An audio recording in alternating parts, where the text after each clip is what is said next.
Welcome to the DC Daily Drop, your one-stop shop for today's important news in DC movies, TV, and comics. Here are your hosts, Tom and Zach. Welcome to a Thursday, October 27th edition of the DC Daily Drop. This month is the 15th anniversary of Smallville. Smallville's debut was first debuted on October 16th, 2001, and we're going to celebrate that by reviewing the pilot today. So before we get into spoiling this 15-year-old episode, what are your memories of the pilot, Zach?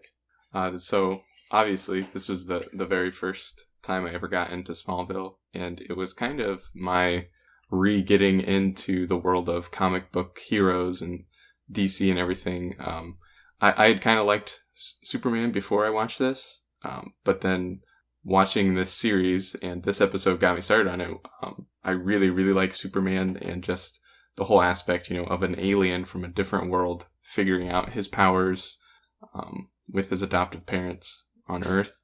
And it was a really good episode for its time. And even now, it holds up pretty well, I think.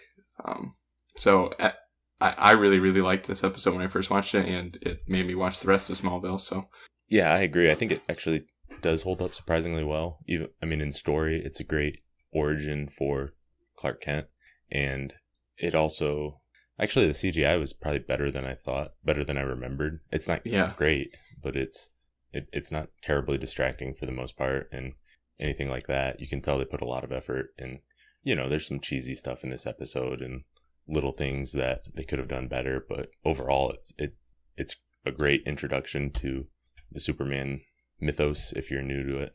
All right, well, let's hop into the episode then.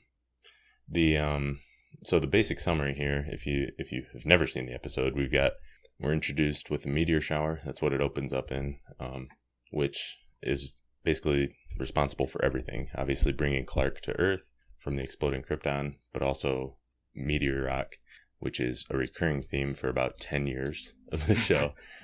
Meteor rocks always play a big role, especially in the early days when there was a meteor freak every week. But that, of course, caused, the death of Lana's parents, caused Lex to lose his hair, and it's what made the Kents find baby Kal-El. We meet Jeremy Creek in this episode, who's not important, but he's just the first freak of the week. He's got weird electric powers that aren't really explained. He apparently chilled out for 12 years, not using them. He was in a coma for 12 years, and he had an electrolyte imbalance, and so that's why he has electrical powers. Oh, okay. Well, I must have missed that part rewatching it. So Lex Luthor immediately proves that he's a villain in this episode by, in 2001, he was texting and driving. That's how we immediately see that he is the villain of this story, even if he pretends to be friendly at the beginning. So he runs Clark over off the bridge, basically. Clark saves him, and that somehow creates a friendship. Clark learns how he is an alien and not just a normal boy. And Clark's becomes the Scarecrow with Whitney, Lana's boyfriend, taking him and putting him in a field, and at the end of the day, Clark saves the day. Go figure. Yeah, so like we said in the basic summary, it opens up. It's October 7th, 1989, which is the date of the meteor shower.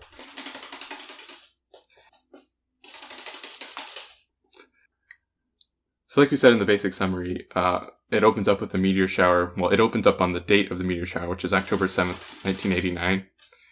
Jonathan and Martha are visiting Nell, who is Lana's aunt, at her flower shop. Right. And young Lana is there. And a young red-haired Lex Luthor is in the helicopter with his dad, and he's whining about how he doesn't like riding in helicopters, and his dad is like, be a man, little kid. Lionel was still a jerk, even in 1980s. Yep.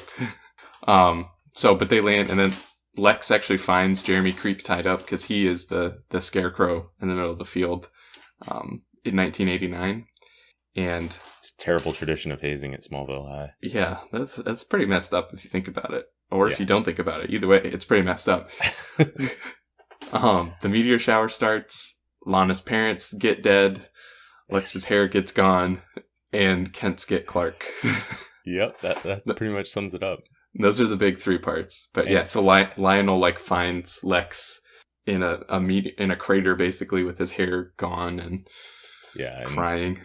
And of course, meteor rock, which we know is kryptonite, spreads everywhere. In the water streams and all sorts of fun places. Yeah, and so like we said, that's going to be a big recurring theme for pretty much the rest of time. Yeah. And so we cut to 12 years later, which is 2001. And Clark is a high schooler now. He wants to play football, but his parents don't really want him to because they're afraid he'll use his powers, he'll hurt somebody. But he's upset because he's a little high schooler and he just wants to be cool and play football. Right. He just wants to be a normal kid. Yeah. He's late for the bus, and so he uses his super speed to catch up. I think that's the first time we see him use any of his powers, right? Right. Yeah, I think so. Yeah. It's cool. It's even cool today to still see that super speed sound.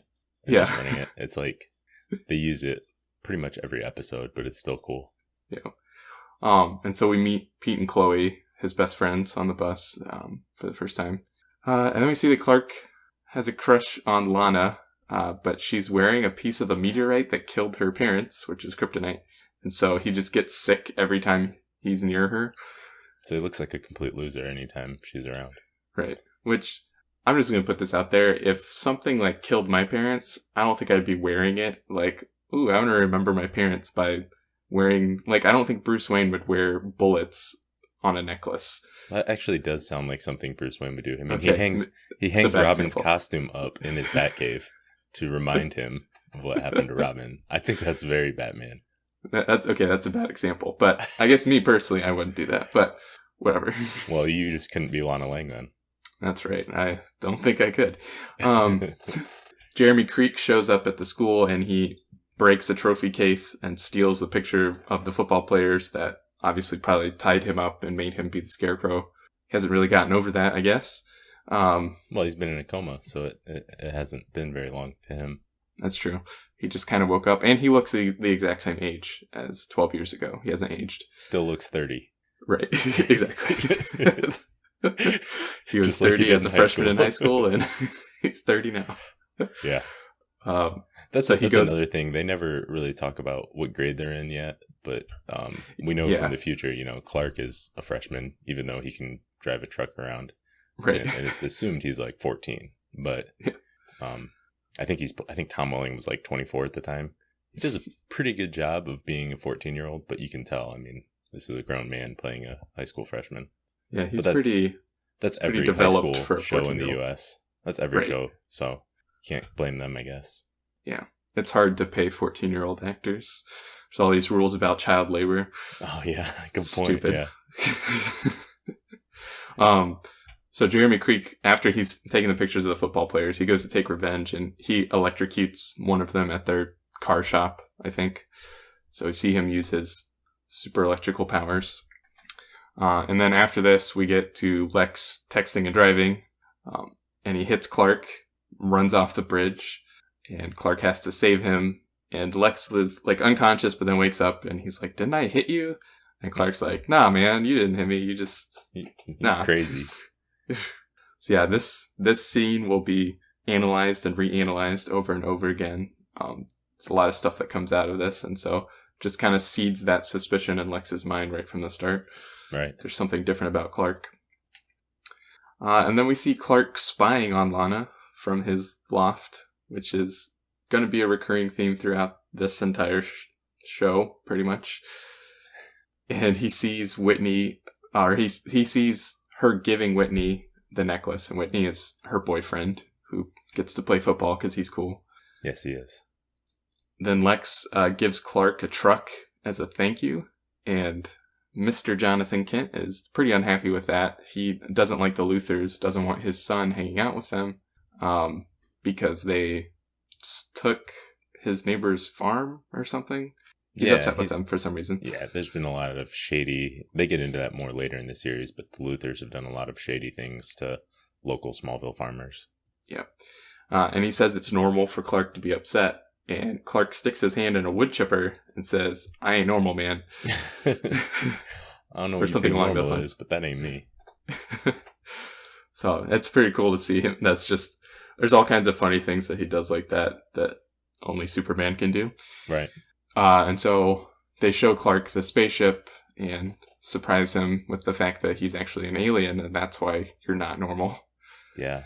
Which, honestly, this is one of my favorite things about this whole series, is just like actually getting to see young Superman and him having to deal with the fact, like, not only is he a kid growing up, he's a teenager, which just sucks in general, being a teenager, but also he has to deal with the fact that he's adopted, and he's adopted from another planet. Yeah, and he's really alone, especially in those first few seasons. He's really only got his parents. I think in season 2, Pete learns his secret, but for the most part, he's alone, and that's really what they focus on the first few years. Yeah, and so, yeah, it's just really cool. I mean, it sucks for him, but it's cool to see that whole story unfold. Right. And get that backstory. So, like, I think even when, like, I watch Man of Steel or Batman vs. Superman, still in the back of my mind, like, I think about, like, that those Supermen had this same story. Like, I put this story onto other Supermen. But, so Clark runs away to the cemetery, because that's where you go when you're upset and you find out you're an alien. And he meets Lana there, and she talks to him about dancing and kisses him on the cheek, and Whitney is watching in the shadows. Yep. And he's not too now happy Whitney about is that. the creeper. Right. Clark goes and talks to Lex and tells him that he can't keep the truck. And Lex is like, "Oh, it's because your parents hate me, but I'm not my dad, and we're going to be friends no matter what." Yeah, that's really weird. So they sort of force the friendship between Lex and Clark early on. Like, Yeah. it doesn't make any sense. So Lex hits Clark with the car, runs him over with a car, and then tries to give Clark a present. Clark says no, and he's like, Lex says, "I don't want anything getting in the way of our friendship." Dude, you're a grown man, run a business. Why you want to be this guy's friend so bad? Or be friends with this 14-year-old. Yeah, that's a weird thing. I think it gets better. I'm glad that Lex and Clark were friends, but yeah, it's awkward in the beginning. Yeah. And then we see Pete and Chloe are at the scene of a crime of somebody else who got electrocuted, and they take a picture of Jeremy Creek and end up comparing it to an old yearbook and see that it's the same 30-year-old man who went to school there 12 years ago. Yeah. And I think they figure out that he's been in a coma since the meteor shower, hasn't aged, has electrical abilities. And then Chloe shows Clark the wall of weird, and he's upset about that because he caused that. Like, it's not like he caused the meteor shower, but obviously he feels responsible for all of these things that happen. Yeah, he says it's all my fault, and then Chloe and Pete are just like, "What's this guy talking about?" Jeez, man. And then Clark gets picked up by Whitney to become the Scarecrow, and conveniently Whitney has the necklace with kryptonite, and so Clark can't fight back and is forced to be the Scarecrow. Jeremy Creek finds him but doesn't release him. He's like, "This is going to be better for you," because he's going to go kill everybody at the dance. That's his plan. Yeah. But Lex happens to drive by and releases Clark, and I think he takes the necklace, doesn't he? The necklace falls off as he's like jumps off the Scarecrow thing or whatever, so it falls off and then he takes off and Lex picks up the necklace. Yeah. Clark runs off in his boxers to save the day. Right. So runs off in his boxers, and he's going to the dance to stop Jeremy, and Jeremy tries to run him over with a car. So it's going to be a lot of times that Clark gets hit by a car, and a lot of times people are going to find out that just doesn't work. There's a lot of car crashes in this show too. Yeah. I can't imagine what they pay for car insurance. So the car crashes, and hits a water main or something. He gets water all over him, and he short circuits, and he doesn't have his powers anymore, and he doesn't remember Clark. So Clark's secret is safe, and we'll see that a lot. A lot of people have just really selective amnesia. Like, they remember a lot of stuff, but they never remember Clark stopping them or saving them. Yeah, or they get knocked unconscious whenever Clark is doing any saving. Right, which is pretty handy. And so Clark has saved the day. And he gets to watch angrily as Whitney and Lana dance together at the dance. And so he gets upset and he puts 3 of the football players' trucks on top of each other. That's pretty funny. And nobody ever really thinks anything about it. That's never brought up again. Yeah, he gets him back for making him a scarecrow. Yeah. And so we go back to the Kent farm, and Clark is up in the loft. And he tells his dad that he's not mad. He's glad that they found him. And Jonathan says, "No, you found us." But it's great. Like it's great to see that family relationship.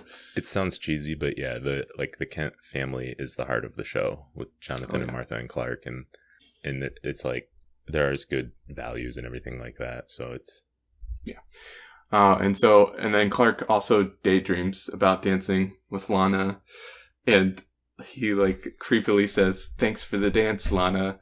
And she turns around, like, at her house, like she heard him or something, and smiles. Like he has super voice or something. Right. But yeah, that's how the episode ends. What'd you think about it, Tom? Yeah, like what we said, it's pretty awesome. I mean, I know there's things, like I said, that could be improved and little things, but overall, they do a great job. This was a huge project at the time to introduce a time in Superman's life that really hadn't been explored that much. Mm-hmm. And say they do a lot to set it up. I mean, the casting for the most part is spot on, don't you think? Oh, yeah. So, I mean, I think they did a great job for picking a good cast that will last. The Kents are great.